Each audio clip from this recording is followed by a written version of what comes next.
नमस्कार, DD news पर आप दो टूक देख रहे हैं। मैं हूं अशोक श्रीवास्तव। तो 7 चरणों का लोकसभा चुनाव, उसमें आज 5वें चरण की पोलिंग पूरी हो गई। 49 सीटों पर आज वोट डाले गए। कई वीआईपी सीटें थी और कहीं से मतदान की मिलीजुली खबरें हैं। कहीं मतदान अच्छा हुआ, भारी हुआ, कहीं कहीं मतदान खास करके मुंबई जैसे शहरी क्षेत्रों में, महाराष्ट्र के कुछ इलाकों में, वहां पर जो मतदान हुआ वो बहुत उत्साहजनक नहीं था। 5 चरणों के चुनाव के बाद अब सिर्फ 2 चरण और बचे हैं, अंतिम 2 चरण, और उसके बाद चुनाव नतीजे आएंगे। हालांकि चुनाव नतीजे 4 जून को आएंगे। 4 जून को चुनाव नतीजे आएंगे और उसका इंतजार सब कर रहे हैं। और जब चुनाव नतीजे आएंगे तो जिन जिन सीटों पर पोलिंग हुई है, यानी लोकसभा की सभी 543 सीटों के लिए, वहां पर कौन जीता कौन हारा इसका निर्णय हो जाएगा, इसका फैसला हो जाएगा। लेकिन आज इन चुनावों में एक बड़ा फैसला हो गया। 4 तारीख को कौन जीतेगा कौन हारेगा ये 4 जून की बात है। लेकिन आज डेमोक्रेसी की बड़ी जीत हो गई, लोकतंत्र की बड़ी जीत हो गई। और लोकतंत्र की बड़ी जीत हुई कश्मीर में, जम्मू कश्मीर में बारामूला लोकसभा सीट पर।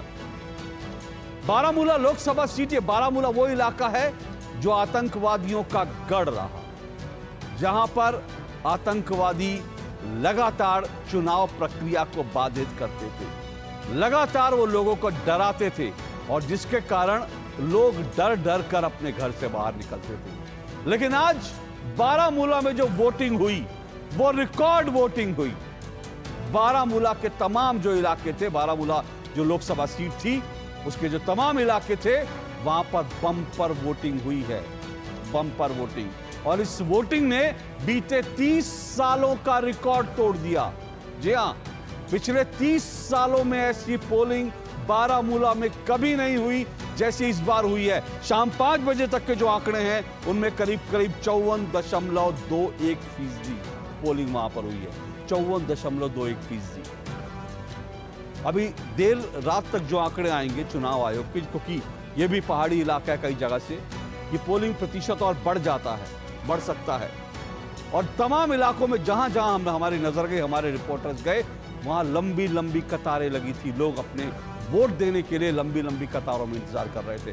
और इसीलिए हम कह रहे हैं कि डेमोक्रेसी की एक बड़ी जीत हुई है। इससे पहले जब श्रीनगर में पोलिंग हुई थी 13 तारीख को, उस दिन भी हमने देखा श्रीनगर में भी जहां पर पोलिंग का प्रतिशत लगातार कम हुआ था, और श्रीनगर में जहां पर तमाम बाजारों में पोस्टर लगते थे, इस बात के पोस्टर लगते थे कि कोई चुनाव में सहभागी ना हो, कोई वोट ना डाले। तो श्रीनगर में भी पोलिंग हुई थी और श्रीनगर में भी कुल मिलाकर 38.49% पोलिंग हुई थी। और यह दिखाता है कि डेमोक्रेसी की एक बड़ी जीत हुई है। और इसका ये सब जो परिवर्तन हुआ है, ये दरअसल 370 के जाने के बाद, क्योंकि 370 की विदाई के बाद जम्मू कश्मीर में ये पहले चुनाव थे, और इस चुनाव में जिस तरह से लोगों ने उत्साह दिखाया उससे साफ है कि 370 हटने का असर, उसका इंपैक्ट इस बात पर भी हुआ है कि डेमोक्रेसी की जीत हुई है। और आतंकवादी और जो अलगाववादी थे, आज वो घर बैठने के लिए मजबूर हो गए।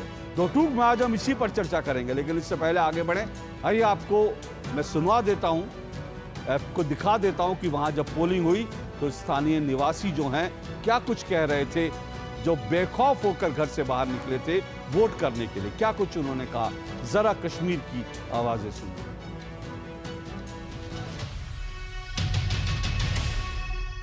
आज हम यहाँ पर आए हैं कि एक हमारा एक रिप्रेजेंट हो, हमारी आवाज़ हो, जो बहुत टाइम के साथ हमारी दब चुकी है।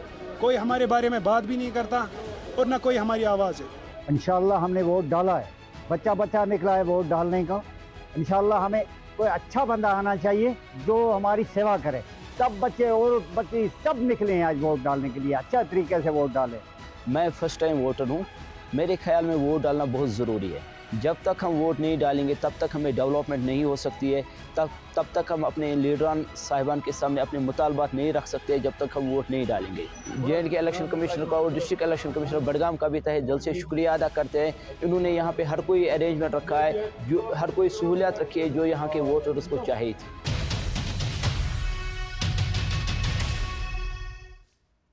तो आज जिस सीट पर मतदान हुआ वहां पर उमर अब्दुल्ला चुनाव लड़ रहे हैं एनसीपी की तरफ से, और इसके अलावा फयाज अहमद मीर पीडीपी की तरफ से 2 प्रमुख उम्मीदवार हैं। बीजेपी जो कश्मीर की सीटें हैं वहां से चुनाव नहीं लड़ रही, लेकिन उसके बावजूद जिस तरह की पोलिंग हुई है बीजेपी इसको सेलिब्रेट कर रही है। बीजेपी कह रही है कि ये 370 हटने के बाद जो मोदी सरकार की पॉलिसीज थी उनकी एक बड़ी जीत है। प्रधानमंत्री नरेंद्र मोदी ने आज जब पश्चिम बंगाल में थे तो भी उन्होंने इसका जिक्र किया, और इससे पहले जब कश्मीर में श्रीनगर में जब पोलिंग हुई थी उसके बाद भी उन्होंने कहा था कि ये डेमोक्रेसी की और हमारी सरकार की नीतियों की एक बड़ी जीत है। सुनिए क्या कुछ कहा था प्रधानमंत्री नरेंद्र मोदी ने आज और इससे पहले, और साथ साथ महबूबा मुफ्ती और विरोधी जो हैं उनके सुर किस पिच पर जाकर बज रहे हैं, ये भी सुनिए।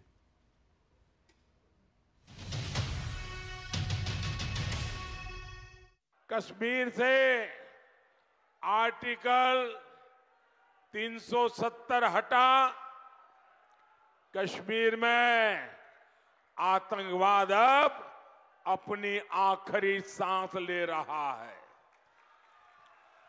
पाकिस्तान को मुंह तोड़ जवाब मिला, नक्सलवाद की कमर टूटी, भ्रष्टाचार पर लगाम लगी, कितना कुछ हुआ। गरीब के इस बेटे ने गरीब के हर सुख दुख की चिंता की। श्रीनगर में जो मतदान हुआ है, लोकतंत्र के प्रति जिस प्रकार से श्रद्धा व्यक्त की गई है, भारत के संविधान प्रति जो मोहर लगाई गई है, दशकों बाद श्रीनगर में चुनाव का उत्सव था। दशकों बाद श्रीनगर के चुनाव में इतना भारी मतदान हुआ और लोग उमंग और उत्साह से भरे हुए थे, और लोग कह रहे थे कि 370 जाने के कारण ये संभव हुआ है। लोग कह रहे थे मोदी के आने के बाद संभव हुआ है। इस एक घटना से ये बात साफ हो जाती है कि मोदी के काम की दिशा सही है और मोदी के प्रयास सही परिणाम लाते हैं। 1990 से पहले जो इलेक्शन हुए थे और उन इलेक्शनों में जिस तरह लोगों ने हिस्सा लिया वो क्यों था? क्योंकि 1990 से पहले तो 370 था, उस वक्त लोगों ने बढ़ चढ़ के हिस्सा लिया। जिस श्रीनगर की वो बात कर रहे हैं इस बार 30% पड़ा होगा। उन दौरान जो है 70-80% से कम वोट पड़ते नहीं थे श्रीनगर से, वो क्यों पड़ते थे?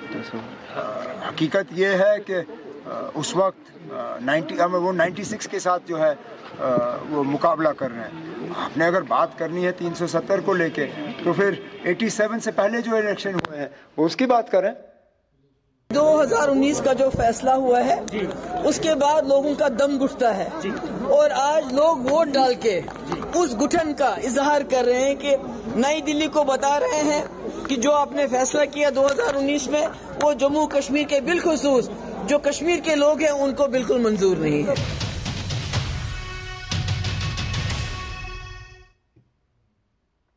तो 30 साल बाद जम्मू कश्मीर में रिकॉर्ड पोलिंग हो रही है, लेकिन वहाँ की जो राजनीतिक पार्टियां हैं नेशनल कॉन्फ्रेंस और पीडीपी, वो अभी भी जो हैं उनको न संतुष्टि है न खुशी है।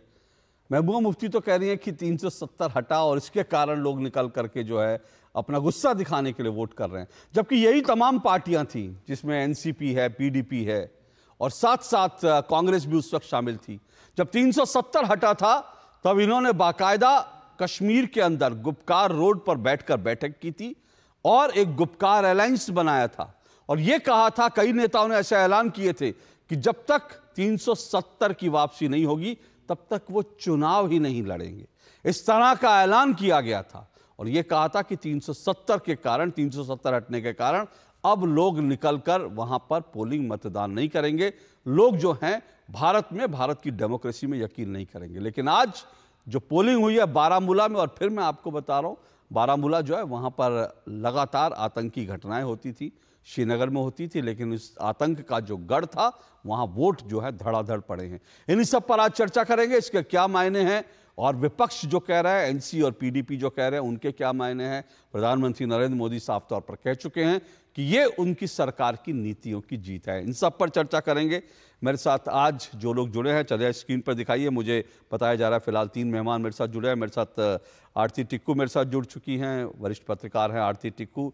मेरे साथ इसके अलावा सैयद जव्वाद जुड़े हैं, राजनीतिक विश्लेषक हैं, कांग्रेस समर्थक हैं। मेरे साथ रमीज़ मखदूमी जुड़े हैं, श्रीनगर से जुड़े हैं, वरिष्ठ पत्रकार हैं। मेरे साथ प्रेम शुक्ला जल्दी जुड़ेंगे, बीजेपी के प्रवक्ता। लेकिन रमीज़ मखदूमी, मैं आपसे इस डिबेट की शुरुआत करना चाहता हूं कि जम्मू कश्मीर में आज जो पोलिंग हुई है, मतदान हुआ है, जरा आप सेटल हो जाइए, जरा रमीज़ मखदूमी को कैमरा उनका सेटल हो।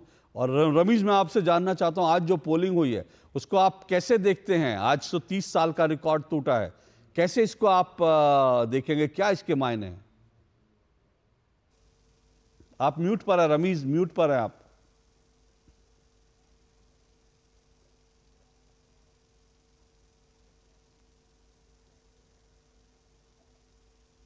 नहीं, रमीज़ की आवाज नहीं आ रही। रमीज़, आप म्यूट पर हैं, जरा रमीज़ को सेट कीजिए। मैं आरती टिक्कू के पास जाता हूं। आरती, आप इसको कैसे देखती हैं? हमने तमाम बयान अभी सुनवाए। एक तरफ महबूबा मुफ्ती हैं, वो कह रही है कि लोग तो इसलिए निकले क्योंकि उनको 370 के विरोध में वोट देना था, इसलिए उन्होंने दिया। उमर अब्दुल्ला कह रहा है भाई 90 से पहले की तुलना कीजिए, उससे पहले की तुलना कीजिए, तब तो बहुत ज़्यादा पोलिंग होती थी। लेकिन आज तो 30 साल का रिकॉर्ड टूटा है ना, और 30 साल में जम्मू कश्मीर की क्या हालात रहे, क्या सिचुएशन रहे, वो सब हमारे सामने है। देखिए, उमर अब्दुल्ला और महबूबा मुफ्ती के स्टेटमेंट जितने भी 370 को लेकर हैं, इनके अलावा मुझे लगता है इनके खुद के पार्टी वर्कर्स इसमें यकीन नहीं करते होंगे, क्योंकि मैं भी चप्पा चप्पा घूमी हूँ कश्मीर जब से इलेक्शन शुरू हुए, और लोगों से बात हुई मेरी, और लोगों का बहुत बहुत क्लियर मैं कहूंगी कि अंडरस्टैंडिंग है कि हुआ क्या है। 370 हटा, और उसके बाद जो हालात में यहाँ तब्दीली आई, नॉर्मलसी का जो एक माहौल है, कि जिस आपको याद होगा 2019 से पहले जितने भी इलेक्शंस हुए 1989 से लेकर, हमेशा कोई मारदाड़ होती थी, हमेशा दहशतगर्दी होती थी, एनकाउंटर्स होते थे, विस्फोट होते थे। वैसा कुछ नहीं है पिछले 5 साल से। अफरा तफरी नहीं है, सड़कों पे लड़के स्टोन पेल्टिंग नहीं कर रहे हैं। टेररिज्म का जो ग्राफ है वो नीचे आया है, बहुत ही ड्रामेटिकली नीचे आया है। तो ये लोग एक्नॉलेज करते हैं, आम जनता जो है इस चीज को मानती है, और इनके अपने वर्कर एनसी के ही, जो मैं कहूंगी कि हमेशा से ही जो एनसी को वोट करते हैं, वो तक इसमें यकीन नहीं करते कि 370 के खिलाफ ये वोट है। वो तक ये नहीं मानते कि इस बार जो वोट पड़ा है वो नेशनल कॉन्फ्रेंस का जो एजेंडा है, या बीजेपी का, ये पीडीपी का जो एजेंडा है उस पे आ रहा है। ऐसा कुछ नहीं है। लेकिन ये जरूर मैं कह सकती हूं कि 30 साल में पहली बार लोगों में उत्साह था, लोगों में काफी दिलचस्पी थी कि वो डेमोक्रेसी का हिस्सा बने, वो लोकतंत्र में पार्टिसिपेट करे, एंथुसियाज्म था। ये भी था, मैं कहूंगी कि बेशक एनसी को भी वोट पड़े होंगे, पीडीपी को भी वोट पड़े होंगे, लेकिन ये कोई मानने को तैयार नहीं था कि 370 वापस आने वाला है इस वोट से। दूसरी बात मैं कहूंगी कि ये सबसे बड़ी जीत है लोकतंत्र की पिछले 35 साल में, क्योंकि कश्मीर ने 35 साल दहशतगर्दी का एक दौर देखा। 35 साल में एक डेमोक्रेसी के नाम पे मजाक था, क्योंकि ये वही लीडर है नेशनल कॉन्फ्रेंस के, फारूक अब्दुल्ला हो, महबूबा मुफ्ती हो, मुफ्ती मोहम्मद सईद हो, उमर अब्दुल्ला हो। ये बहुत ही छोटे लेवल पे जब वोटर टर्न आउट होता था, 3%, 6%, 10%, 15% के वोटर टर्न आउट पे ये लोग पावर में आते थे, पार्लियामेंट में आ जाते थे चुन के, या असेंबली में चुन के आ जाते थे, और उस पे ये अपनी सरकारें बनाते थे। वो दौर जो है मेरे ख्याल से आज पहली बार पिछले 35 साल में कश्मीर के लोगों ने वो उस पे तमाचा मारा है, जो एक बाइकॉट का एक सिलसिला था, आपको याद होगा, हुर्रियत की जो कॉल्स होती थी बाइकॉट की, वो नहीं है।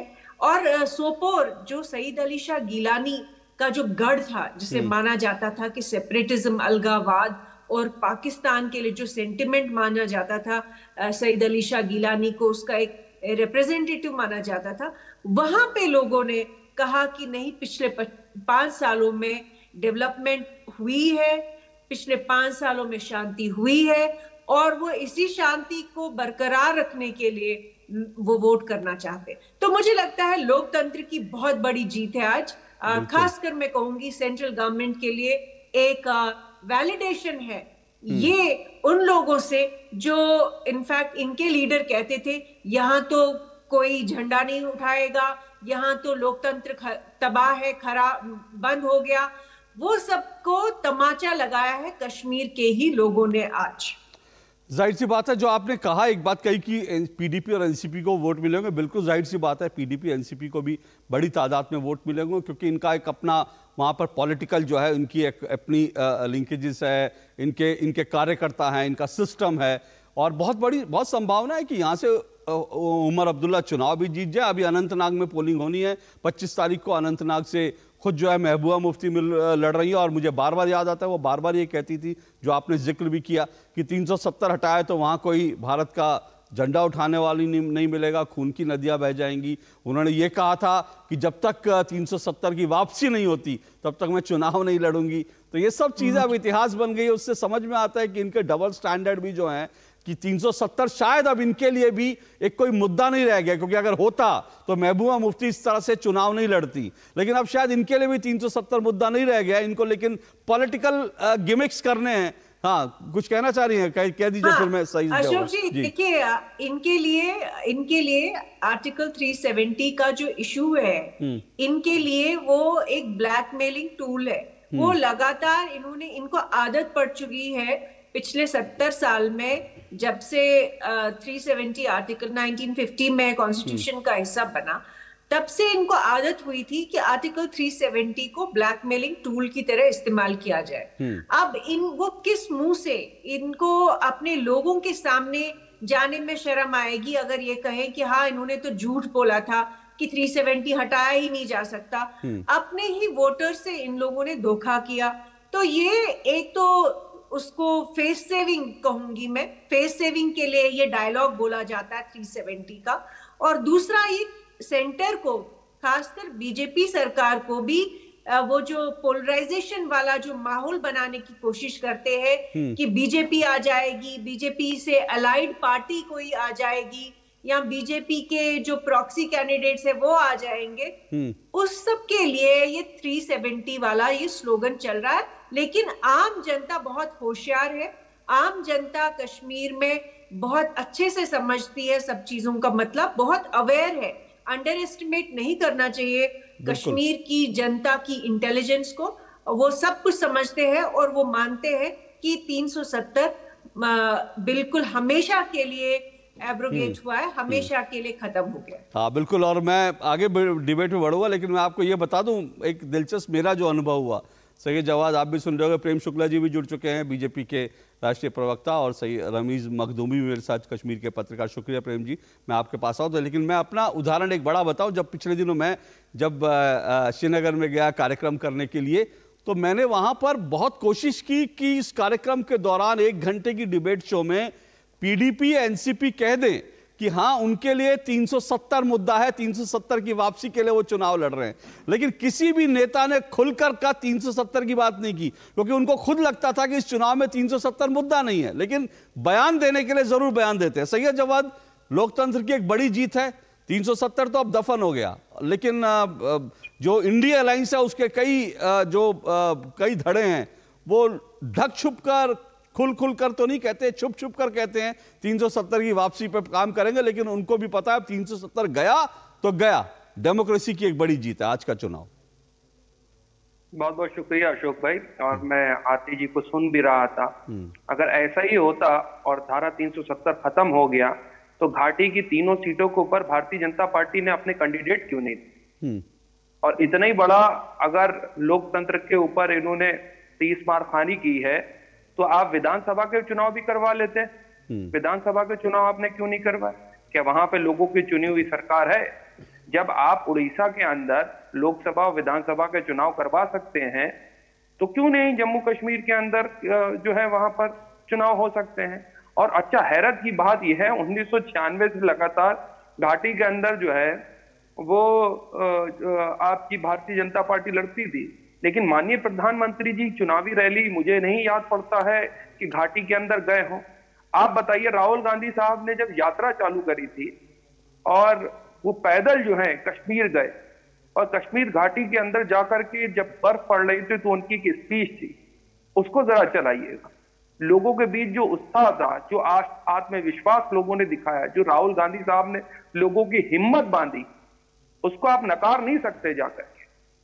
आप भले ही राहुल गांधी साहब पर और कांग्रेस के ऊपर जितना कटाक्ष कर ले, भारतीय जनता पार्टी, अभी प्रेम शुक्ला साहब चालू हो जाएंगे, लेकिन लोगों के दिलों में हौसला देने का काम, लोकतंत्र के अंदर लोगों के मतों के अंदर हौसला देने का काम राहुल गांधी साहब ने अपनी पैदल यात्रा, भारत जोड़ो यात्रा करके ये साबित कर दिया कि हाँ, अभी भी लोकतंत्र जिंदा है।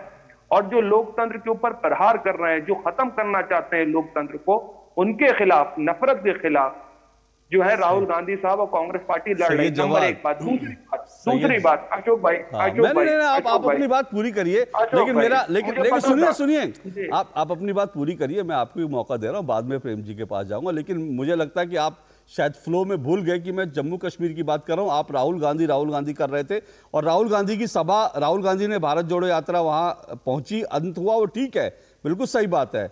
लेकिन नरेंद्र मोदी वहां पर जाकर प्रधानमंत्री के तौर पर, उनकी रैली वहां पर हुई थी, उनकी सभा हुई थी, बहुत बड़ी हुई थी, उसको आप झुटलाइए, मतलब वो भी एक सच है। लेकिन आप अपनी बात आगे बोलिए।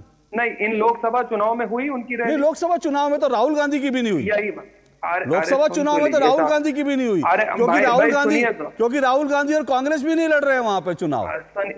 सुनिए तो आप पूरी बात बोलिए। धारा 370 का जश्न जो है वो भारतीय जनता पार्टी ने जगह जगह मनाया।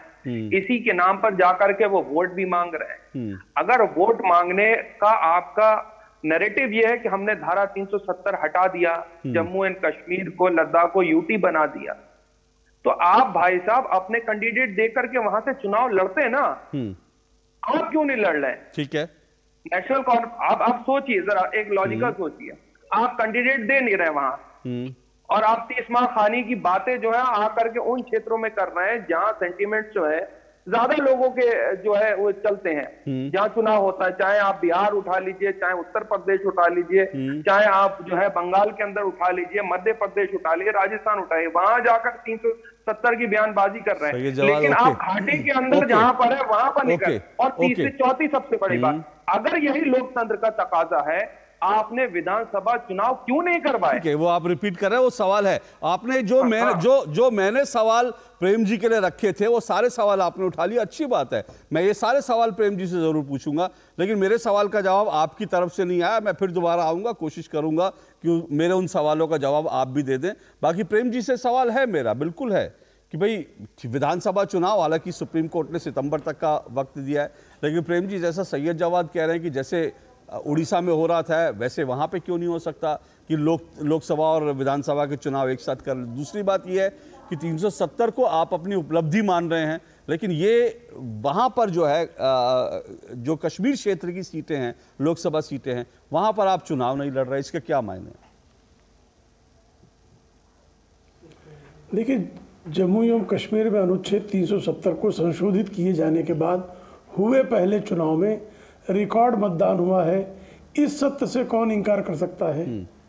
1984 के बाद पहली बार इतने बड़े पैमाने पर जन सहभागिता जम्मू एवं कश्मीर के विविध सीटों पर हुए चुनाव में हुई है।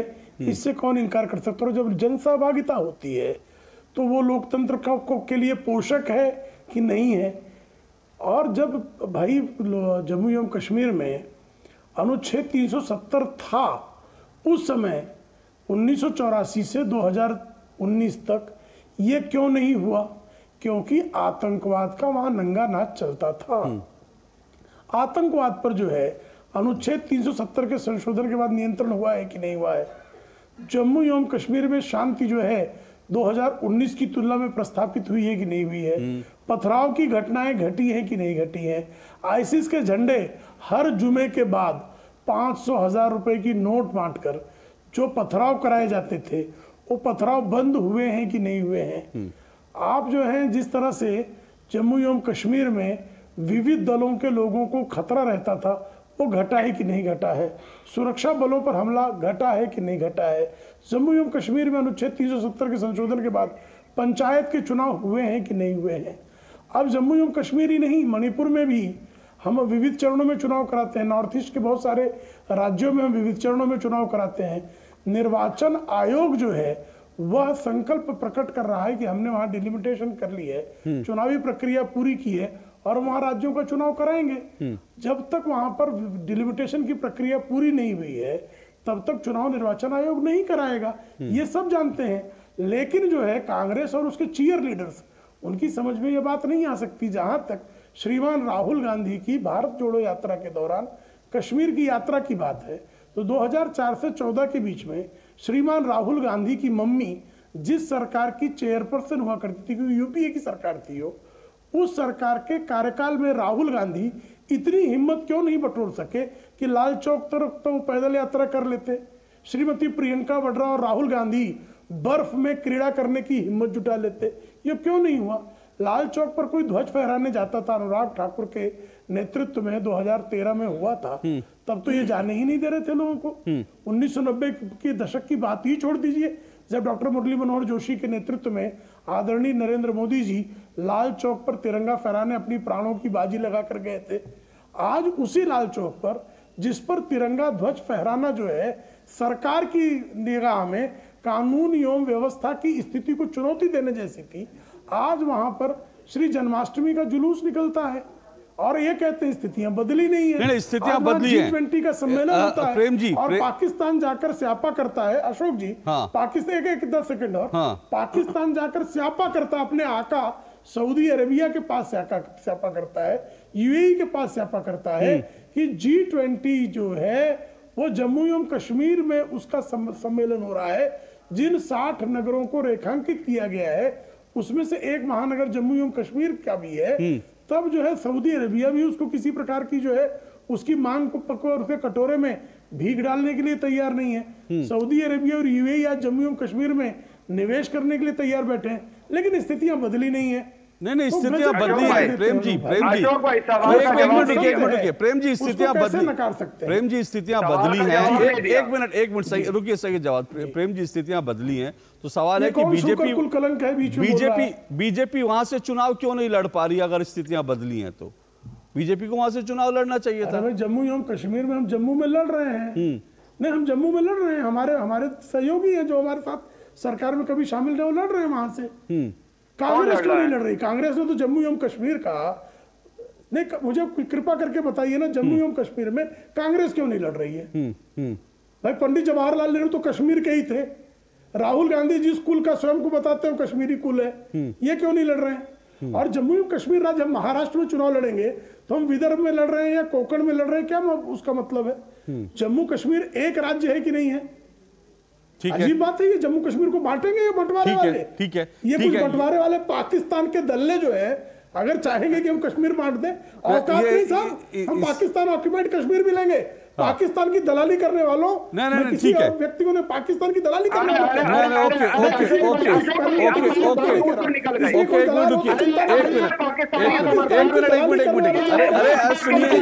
सही जवाब, एक मिनट सही जवाब आप बोले। पाकिस्तान के कश्मीर को भी लेंगे। सुनिए एक मिनट, अरे सुनिए एक मिनट सर, एक मिनट सही सैयद एक मिनट सैयद जवाद सुनिए, एक मिनट प्रेम जी, सैयद जवाद सुनिए, उन्होंने एक मिनट सैयद जवाद उन्होंने आपको नहीं बोला, सैयद जवाद एक मिनट प्रेम जी, सैयद जवाद उन्होंने कहा पाकिस्तान की दलाली, एक मिनट प्रेम जी, एक मिनट उन्होंने पाकिस्तान का, एक मिनट सर, एक मिनट प्रेम जी, एक मिनट प्रेम जी, एक मिनट प्रेम जी, एक मिनट सर एक मिनट, अरे सर एक मिनट सर, अरे सैयद जवाद सुनिए, एक मिनट प्रेम जी सैयद जवाद दोनों लोग सुनिए प्लीज, मेरा आप दोनों से, अरे मेरा आप दोनों से निवेदन है, एक मिनट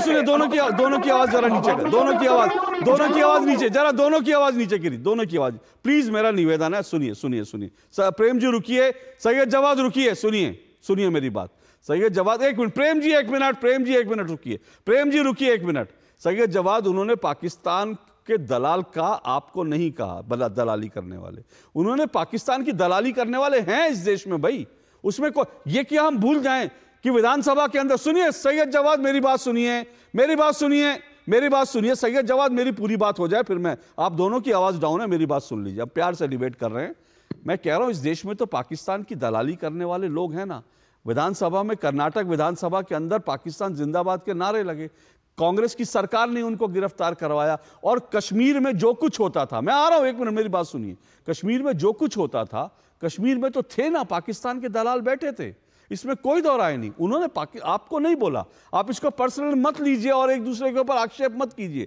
जो उन्होंने मूल विषय का और उस पर रही, और जो प्रेम जी ने कहा मैं चाहूंगा उसका आप जवाब दे, फिर मैं रमीज मखदूमी के पास जाऊंगा, उन्होंने कहा यह बात ठीक है कि अगर बीजेपी नहीं लड़ रही तो वहां से तो कांग्रेस भी नहीं लड़ रही है, तो हर पॉलिटिकल पार्टी की अपनी स्ट्रैटेजी होती है, कहां से लड़ना है, कहां किसको सपोर्ट करना है, तो इसमें क्या गलत है, बोलिए सैयद जवाद। देखिए अब इन्होंने विषय दूसरी तरफ मोड़ा है, तो उसका पहले जवाब सुने प्रेम शुक्ला। नहीं सैयद जवाद आप पाकिस्तान के दलालों की तरफ से क्यों बोल रहे हैं, आप थोड़ी हैं, आप हिंदुस्तान के मेरे भाई हैं सैयद जवाद, आप मेरे हिंदुस्तानी भाई हैं, हिंदुस्तान के आप, मुझे मालूम है, सैयद जवाद सुनिए, सैयद जवाद प्लीज मेरी बात सुनिए, आपको मैं जानता हूं सैयद जवाद, आप हिंदुस्तानी हैं, आप हिंदुस्तान दिल में रखते हैं, उन्होंने पाकिस्तान के दलालों को बोला, उसमें आप मत पढ़िए प्लीज। अरे इनको एक्सपोज करना जरूरी है, देश की जनता सामने भाई अशोक भाई, भारतीय जनता पार्टी वो पार्टी है, इन्हीं के सतपाल मलिक जो लेफ्टिनेंट गवर्नर ने उन्होंने बना के भेजे, तो उन्होंने बहुत से आरोप करेक्शन के भारतीय जनता पार्टी के नेताओं के ऊपर और मंत्रियों के ऊपर लगाए, उसके और पाकिस्तान समर्थन, मुझे लगता है एक मिनट सुनिए मेरा, एक मिनट सुनिए मेरी बात, एक मिनट सुनिए, मैं ना सुनिए, मैं एक ब्रेक ले रहा हूं, ब्रेक के बाद मैं रमीज मखदूमी के पास जाऊंगा, सुनिए एक मिनट सुनिए, देखिए कश्मीर, एक मिनट सबकी आवाज नीचे करिए, आवाज नीचे सब, देखिए कश्मीर के लोगों ने इतने प्यार से, इतनी हिम्मत दिखाते हुए, डेमोक्रेसी में भरोसा जताते हुए आकर वोट दिया है, मुझे लगता है आज हमें कम से कम कश्मीर के लोगों के इस जज्बे को थोड़ा समझना चाहिए, हम अगर इधर उधर की बातें ना करके थोड़ा सा हम इसको विश्लेषण कर लें, फिर बाकी मुद्दों पे भी बात हो जाएगी, मेरे पास भी मुद्दा है, बाकी मुद्दा मैं भी अभी डिबेट चलाऊंगा, मैं भी अभी एक बाइट चलाऊंगा प्रधानमंत्री जी की, राहुल जी की, जो आज की एक बड़ी खबर है, क्योंकि प्रधानमंत्री ने अब से कुछ देर पहले उसको ट्वीट करा, तो आप सैयद जवाद उस पर रिस्पॉन्ड कर लीजिएगा, प्रेम जी का भी रिस्पॉन्ड ले लूंगा, लेकिन थोड़ा सा कश्मीर के ऊपर मुझे बने रहने दीजिए, फिर मैं आ जाऊंगा इस खबर पर, एक मिनट, एक ब्रेक ले रहा हूं, ब्रेक के बाद रमीज मखदूमी के पास आऊंगा, कश्मीर के पत्रकार है, जरा उनको भी सुन लेते हैं वो क्या कहते हैं वहां जो पोलिंग हुई है उसको लेकर के, इस छोटे से ब्रेक के बाद। जीरा से प्यास बुझाए, डाइजेशन के लिए मस्त, शरीर में नमक पानी का बैलेंस बनाए, सिप सिप जीरा सिप जीरा सिप, इंग्लिश का जल्दी और जीरा सिप जीरा सिप जीरा सिप। जारी रहेगी भ्रष्टाचार के खिलाफ जीरो टॉलरेंस की नीति, ये है मोदी की guarantee. Happy birthday my dear. अरे ये क्या, ऐप से लोन? मेरी नई स्कूटी के लिए। ओए बनो सयानी, नहीं तो पैसों पे फिर जाएगा पानी। मतलब? सुनो, ऑनलाइन लर्निंग ऐप्स को जांच परख कर आरबीआई अधिकृत बैंक एनबीएफसी से ही आप लोन लीजिए। और अधिकृत ऐप्स या अनजान लोगों से निजी जानकारी शेयर करना यानी धोखा। दादू बन गई सियानी। गिफ्ट नहीं खोलेंगे? आरबीआई कहता है इनसे सुनिए, जानकार बनिए, सतर्क रहिए। काफी टैलेंटेड है आपकी बेटी। सर बड़ी होकर इंडिया के लिए खेलना चाहती है। उसकी फ्यूचर के लिए अभी से मैंने सेविंग भी स्टार्ट कर दी है। फ्यूचर की बात है तो सिर्फ उसे नहीं, आपको भी मैदान में उतरना पड़ेगा। मुझे? इनका मतलब है म्यूचुअल फंड्स के मैदान में। सिर्फ सेविंग्स नहीं, हर महीने म्यूचुअल फंड्स में भी इन्वेस्ट कीजिए। वरना आपकी बेटी तो बड़ी होगी, पर उसके लिए सेव किए हुए पैसे शायद उतने ही रह जाएंगे। सही है सर। म्यूचुअल फंड निवेश बाजार जोखिमों के अधीन है। योजना से जुड़े सभी दस्तावेजों को ध्यान से पढ़ें। तेरी होने वाली मदर इन लॉ कुछ ज्यादा ही ट्रेडिशनल है। ट्रेडिशनल लोग ज्यादा इमोशनल होते हैं। तो भाई साहब, अब कोई किसी की लाइफ में आग नहीं लगा पाएगा। समर कूल, जो हर दिल करे कबूल। जिन्होंने यूज किया है वो जानते हैं असली हींग का स्वाद। MDH सुपर हींग, शुद्धता का असली तड़का। MDH। Curiosity can take you to some out of the world places. Took me to the moon today. Curious about this place? Scan this QR code before I take it off with my Seat tires.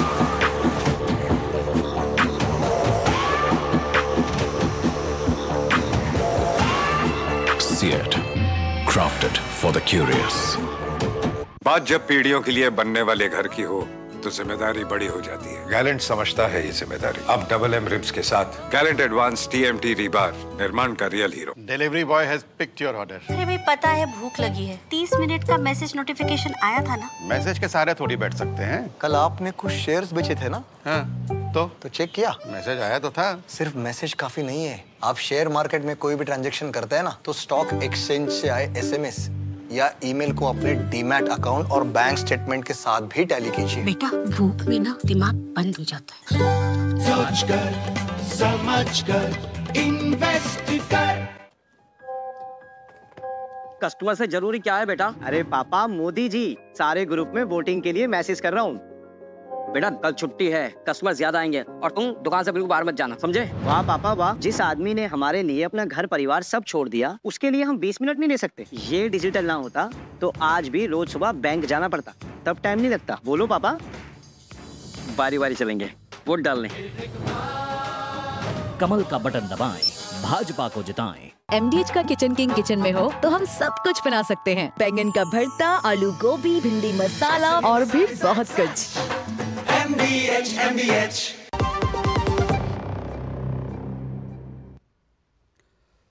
तो दो टुक आप देख रहे हैं और दो टुक में जो जम्मू कश्मीर में आज बारामूला सीट पर पोलिंग हुई, आतंक का गढ़ रहे बारामूला में जिस तरह की पोलिंग हुई, जिस तरह से लोग बाहर निकले और एक रिकॉर्ड तोड़ पोलिंग हुई, 30 साल का रिकॉर्ड तोड़ा, उसी पर आज हम चर्चा कर रहे हैं। इससे पहले श्रीनगर में भी अच्छी पोलिंग हुई थी, पहले के मुकाबले बढ़िया पोलिंग हुई थी और 370 हटने के बाद ये जो पोलिंग का जो ट्रेंड दिखा रहा है ये अपने आप में बहुत महत्वपूर्ण है। कई संकेत मिल रहे हैं, इन सब पे चर्चा कर रहे हैं। 4 मेहमान मेरे साथ जुड़े हुए हैं। प्रेम शुक्ला बीजेपी से, सैयद जवाद मेरे साथ राजनीतिक विश्लेषक हैं, कांग्रेस समर्थक, आरती टिक्कू हैं, वरिष्ठ पत्रकार हैं, रमीज मखदूमी मेरे साथ जुड़े हैं, वो भी वरिष्ठ पत्रकार हैं और जम्मू कश्मीर से। रमीज मखदूमी, आपका ऑडियो थोड़ा सा गड़बड़ हो गया था, लेकिन अगर हम आपको सुन पाएँ तो आप कैसे देखते हैं आज जो पोलिंग हुई जम्मू कश्मीर में बारामूला सीट पर जो पोलिंग हुई?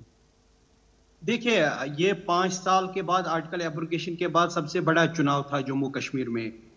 अगर हम श्रीनगर की बात करें, श्रीनगर 25% से 38% तक पहुंचा और बारामूला 38% से 57.44% वोटिंग हुई। मेरे ख्याल से कल तक जब हम वोटिंग चेक करेंगे शायद ये 60% वोटिंग हुई होगी।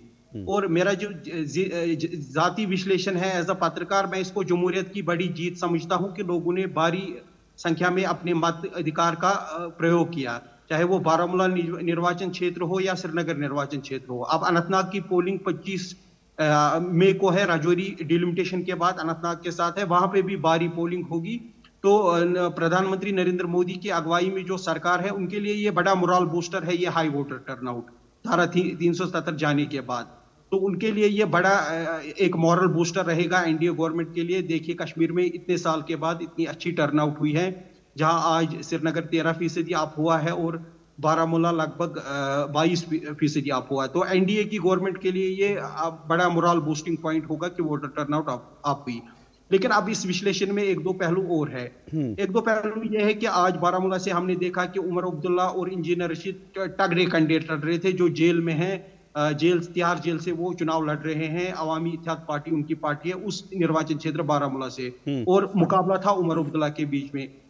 जो वादा शायद किया गया था 5 साल पहले एब्रोगेशन के वक्त की डायनास्टी पार्टी समाप्त होगी जम्मू कश्मीर की पॉलिटिक्स से, वो दिख नहीं रहा है। और ये भी देखना पड़ेगा कि जो नई पार्टी आई थी एब्रोगेशन के बाद, खाली बीजेपी तो पहले से ही है देश में भी, जम्मू कश्मीर में भी, और कांग्रेस भी पहले से ही है, लेकिन जो नई पार्टीज का ग्रोथ हुआ था, अगर वो वोट बैंक उतना नहीं लाएंगे, जब हम 4 जून की काउंटिंग देखेंगे कश्मीर या जम्मू से, खासकर कश्मीर वादी से जहां ज्यादा डिस्टर्बेंस रही है 30 सालों में, ये भी देखना पड़ेगा कि वो नई पार्टीज किस हद तक ग्रो हुई है। अगर डायनास्टी पार्टी ही जीत पाती है, उमर अब्दुल्ला या इंजीनियर रशीद, तो ये एक एनडीए सरकार के लिए वोटिंग टर्नआउट तो अच्छा फैक्टर रहेगा एनडीए सरकार के लिए, लेकिन फिर उन्हीं डायनास्टी पार्टीज का 4 जून को जीतना ये कुछ अजीबोगरीब मैसेज देगा कि क्यों नहीं नई पार्टीज अपना इन रोड ग्राउंड पे बना रही है। चाहे ये भी देखना पड़ेगा कि सज्जाद लोन साहब, उनकी नई पार्टी थी, वो भी पीपल्स कॉन्फ्रेंस की कैंडिडेट थे, वो किस हद तक कामयाब हुए लोगों को रुझाने में, या गुलाम नबी आजाद की पार्टी है। फिर आगे जाके असेंबली चुनाव में भी देखना पड़ेगा कि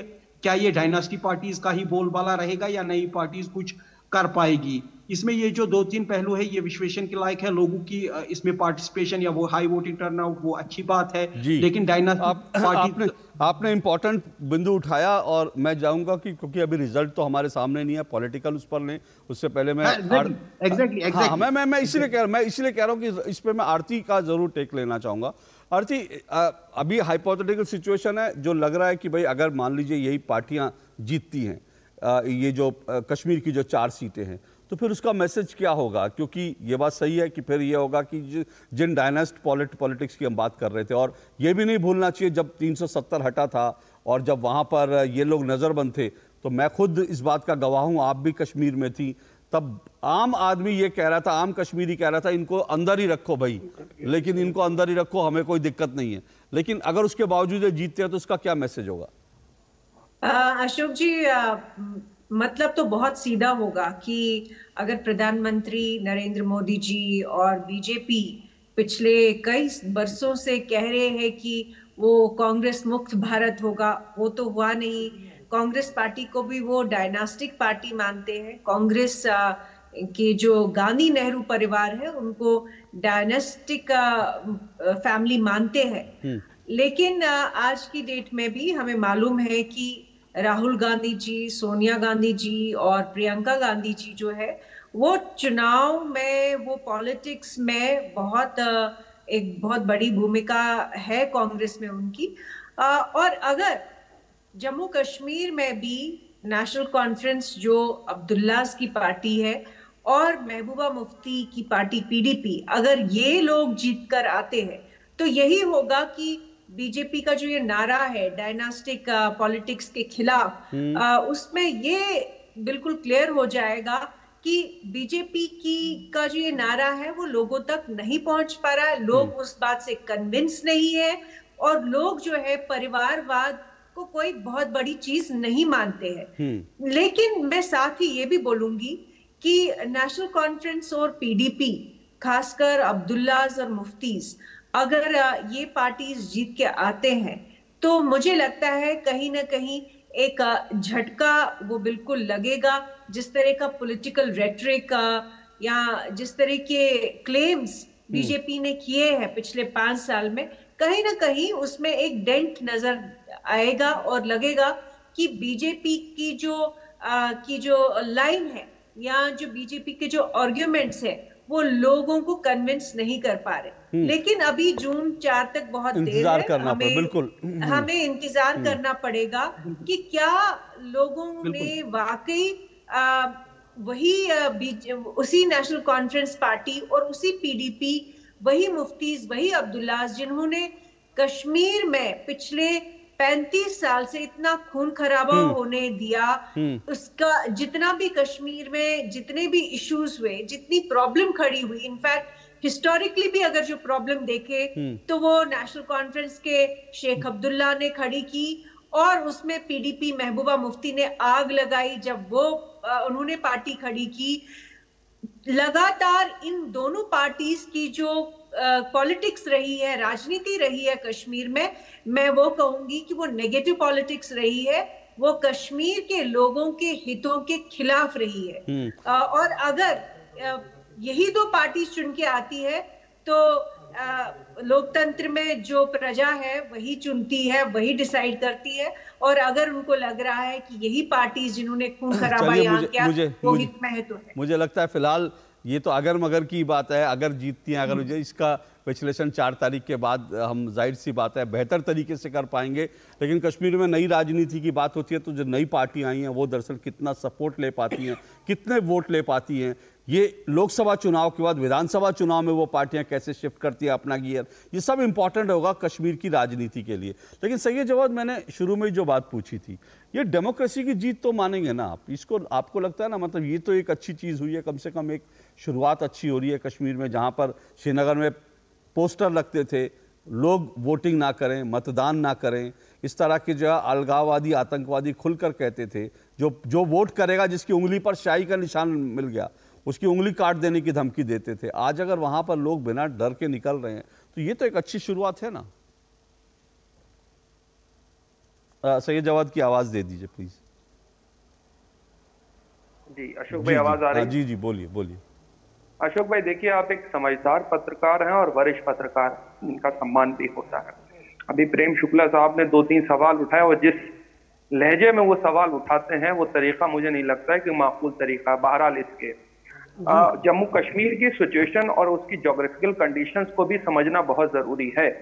आप जब तक अगर ऐसा ही सच मान लूं मैं, और ये एक अच्छी शुरुआत है, मैं इसको कहने में गुरेज नहीं कहता, अगर वहां पर ये अच्छी शुरुआत है, प्रेम शुक्ला ने सवाल को डक करा, मैंने कहा विधानसभा के चुनाव क्यों नहीं करवाए आपने, अगर ऐसी बात थी, आपने भी सवाल पूछा, नहीं हुआ।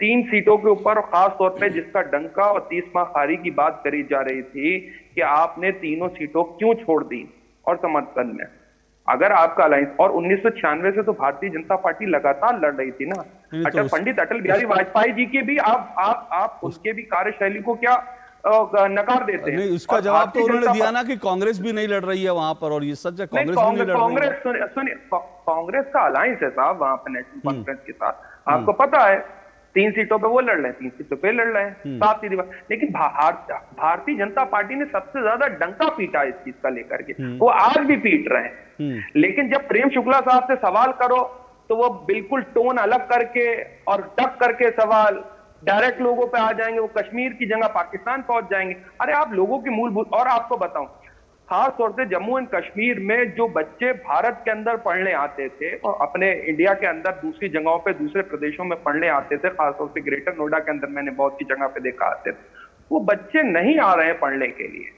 वहां का जो एजुकेशन का लेवल था वो बनिस्बत और जगह से ज्यादा था। मैं कई दफा जाकर के हूँ, आप पूछिएगा जाकर के, बहुत सी यूनिवर्सिटीज के अंदर यहाँ पर है कि जम्मू कश्मीर से बच्चे निकल कर के आते हैं। सुनिए सैयद जवाद, हाँ सैयद जवाद, जो आप कह रहे हैं ना वो उसके 2 फैक्टर हैं जो कह रहे हैं कम आ रहे हैं, वो कम आ रहे हैं, सही बात है, लेकिन जो कम आ रहे हैं इसलिए क्योंकि जम्मू कश्मीर के अंदर ही अब पढ़ने के लिए जो है बेहतर विकल्प हो गए हैं, ये भी तो समझिए।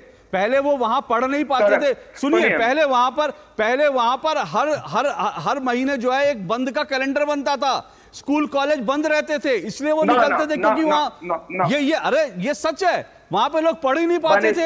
आज वहां बिना रुकावट के पढ़ाई हो रही है, आज वहां कोई वहां बंद के कैलेंडर नहीं बनते। सुनिए, जम्मू कश्मीर का लिटरेसी रेट बिहार से ज्यादा था और जगहों से ज्यादा था, सुन लीजिए, और धारा 370 हटने से पहले की बात मैं आपको बिल्कुल है, मानता हूं। जॉब के ऑप्शन ज्यादा थे, बेरोजगारी और जगह से कम थी। तीसरी चीज सबसे बड़ी आपको बात बताऊं, करप्शन की जहां पर बात होती थी, इस वक्त करप्शन जो है वो भारतीय जनता पार्टी की खास तौर से अभी जो बनाए गए हैं, देखिए जाकर सतपाल मलिक ने इस चीज को आकर के कहा कि भाई भारतीय जनता पार्टी के लोगों की जब मैंने कंप्लेन मानी प्रधानमंत्री जी से करी राम माधव के खिलाफ, उन्होंने बाकायदा नाम लिया और सीबीआई जांच नहीं हुई, सतपाल मलिक खिलाफ अपने ही पॉलिटिकल पार्टी के जिनको बड़ा जोर शोर से भेजा गया था, आपको उनको भी बुलाना चाहिए था। सतपाल मलिक साहब को वो ज्यादा बेहतर तरीके से एक्सप्लेन करते। सॉरी सतपाल, सुनिए प्लीज, वो सतपाल मलिक, मैं ऐसे व्यक्ति को जो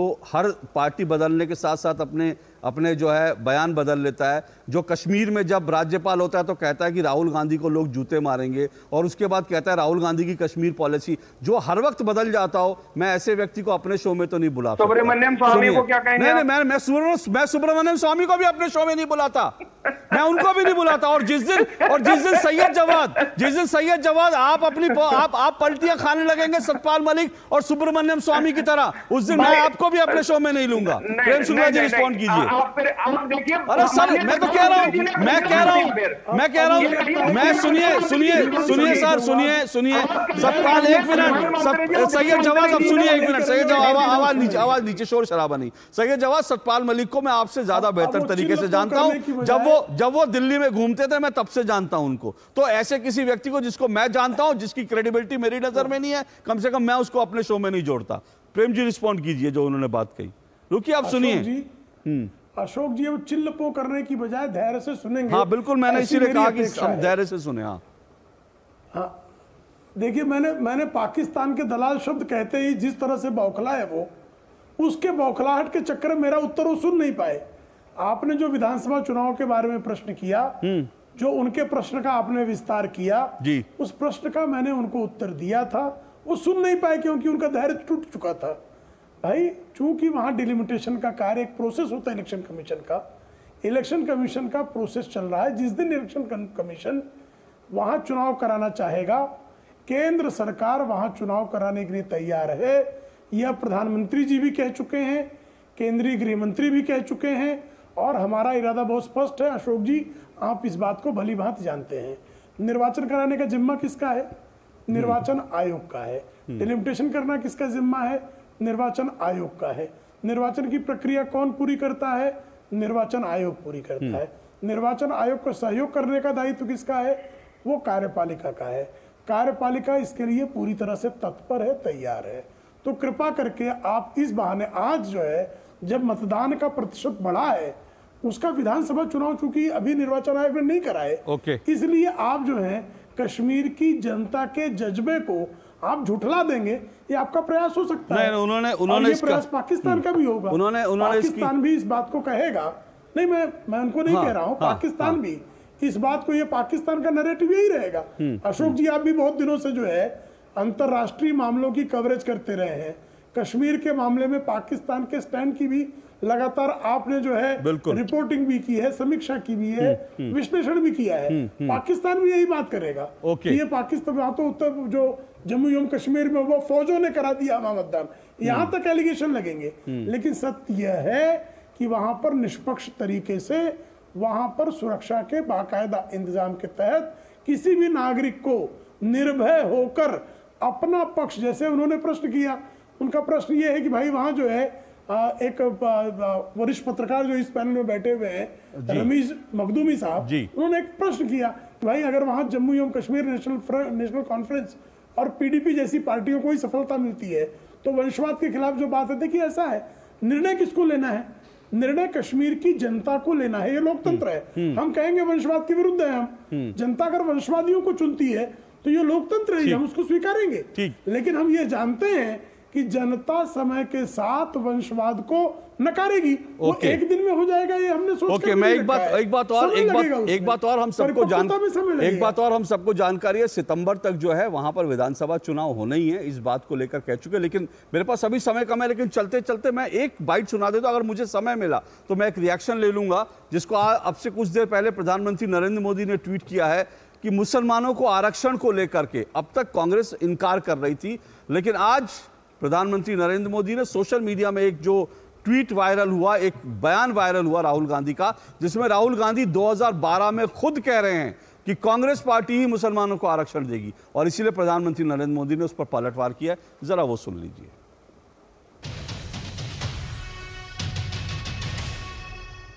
आरक्षण की बात उठाई, मुख्यमंत्री 3 बार मुख्यमंत्री बने, एक बार आरक्षण के बारे में नहीं बोला।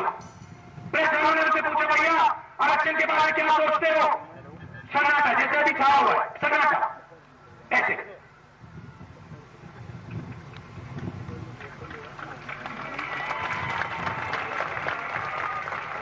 दो तीन बार पूछा, सन्नाटा। फिर कांग्रेस पार्टी करती है, मनमोहन सिंह जी खड़े होते कहते भैया करना है, हम देंगे, मुसलमान भाइयों को आरक्षण देंगे, शामिल करेंगे इनको। मुलायम सिंह जी खड़े होते कहते भैया अगर मैं होता मैं ज्यादा करता, मगर आप थे, 3 बार थे, क्यों नहीं किया? आज ही मैंने सोशल मीडिया पर कांग्रेस के शहजादे का एक वीडियो देखा है। ये बात बड़ी गंभीर है। मैं आप सबसे कहता हूं, मेरी इस बात पर गौर कीजिए। मैं मीडिया वालों को खास कहता हूं, जिन मीडिया वालों ने, जिन इकोसिस्टम ने ये गौर संप्रदायवादी लोगों की चमड़ी बचाने का काम किया है, वो भी जरा कान खुल करके सुन लें। ये वीडियो 11-12 साल पुराना है। ये कांग्रेस के शहजादे का वीडियो है। इस वीडियो में कांग्रेस के शहजादे खुलेआम कह रहे हैं कि कांग्रेस पार्टी मुसलमानों को आरक्षण देगी।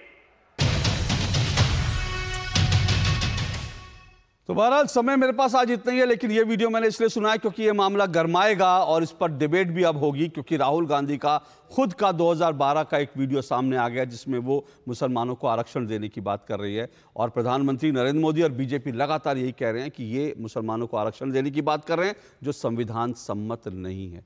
चलिए आज के लिए इतना ही। बहुत बहुत शुक्रिया मेरे सभी मेहमानों का। आज वक्त इतना ही है, लेकिन इस वीडियो के साथ ही 2 टूक में आज बस इतना ही। कल आपसे मुलाकात होगी। इजाजत दीजिए। नमस्कार।